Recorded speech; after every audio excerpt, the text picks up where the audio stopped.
ನಮ್ಮ ಇಡೀ ಪ್ರಪಂಚದಾಗ ಇದುವರೆಗೂ ನಾವು ಅದೆಷ್ಟೋ ಶಿವಲಿಂಗಗಳನ್ನ ನೋಡೇವಿ. ನಮಗ್ ಗೊತ್ತಿರಂಗ ನಾವು ನೋಡಿರೋದು ಕಲ್ಲಿನ ಶಿವಲಿಂಗಗಳು ಹಾಗೂ ಲೋಹದ ಶಿವಲಿಂಗಗಳು. ಇನ್ನು ನಮ್ಮ ದೇಶಕ್ಕಂತ ಬಂದ್ರ ಶಿವನ ದೇವಾಲಯಗಳು ಲೆಕ್ಕ ಇಲ್ಲದಷ್ಟು ನಮ್ಮ ಕಣ್ಣಿಗೆ ಕಾಣ್ತವೆ. ಕೋಟಿಲಿಂಗೇಶ್ವರದಿಂದ ಹಿಡಿದು ಜಗತ್ತಿನ ಅತಿ ದೊಡ್ಡ ಮುರುಡೇಶ್ವರದ ಶಿವನ ಪ್ರತಿಮೆವರೆಗೂ ನಾವು ಪರಮೇಶ್ವರನ ದರ್ಶನ ಮಾಡೇವಿ. ಆದ್ರ ನಮ್ಮ ಹಾವೇರಿ ಜಿಲ್ಲೆ ಒಳಗನ ಎಲ್ಲೂ ಇರದ ವಿಶೇಷ ಹಾಗೂ ವಿಶಿಷ್ಟವಾದ ಶಿವಲಿಂಗ ಐತ ಅನ್ನೋದು ನಿಮಗೇನಾರ ಗೊತ್ತೈತನ? ಎಲ್ರಿಗೂ ನಮಸ್ಕಾರ, ನಾನು ನಿಮ್ಮ ಜವಾರಿ ಕನ್ನಡಿಗ.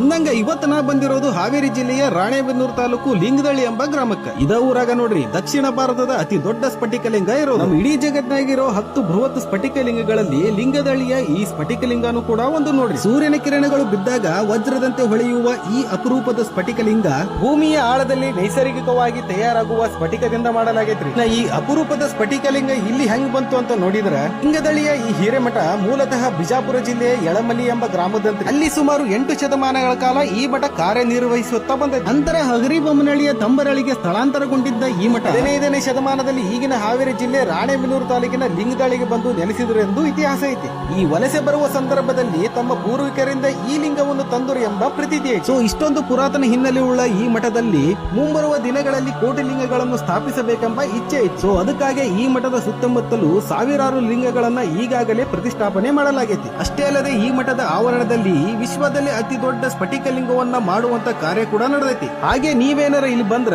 ಇಲ್ಲಿರುವ ಗೋಶಾಲೆಯಲ್ಲಿ ವಿಶೇಷ ತಳಿಯ ಗೋವುಗಳನ್ನು ಕೂಡ ನೀವು ನೋಡಬಹುದು. ಇನ್ನು ಇದೇ ತರಹದ ವಿಶೇಷವಾದ ಸ್ಥಳಗಳು ನಿಮ್ಮೂರಲ್ಲೂ ಕೂಡ ಇದ್ರ ಒಂದು ಕಾಮೆಂಟ್ ಮಾಡ್ರಿ. ಈ ತರಹದ ವಿಡಿಯೋಗಳಿಂದ ನಿಮ್ಮೂರಿನ ಪರಿಚಯ ಕೂಡ ಮಾಡಬಹುದು. ಎಸ್, ಇದು ಇವತ್ತಿನ ವಿಡಿಯೋ. ಈ ವಿಡಿಯೋ ನಿಮಗೆ ಇಷ್ಟ ಆದ್ರೆ ಒಂದು ಲೈಕ್ ಮಾಡ್ರಿ. ಮುಂದಿನ ಬಾರಿ ಮತ್ತೊಂದು ವಿಶೇಷವಾದ ಸ್ಥಳದಲ್ಲಿ ನಿಮ್ಮ ಮುಂದೆ ಸಿಗ್ತೀನಿ. ಅಲ್ಲಿವರೆಗೂ ಶರಣ್ರಿ.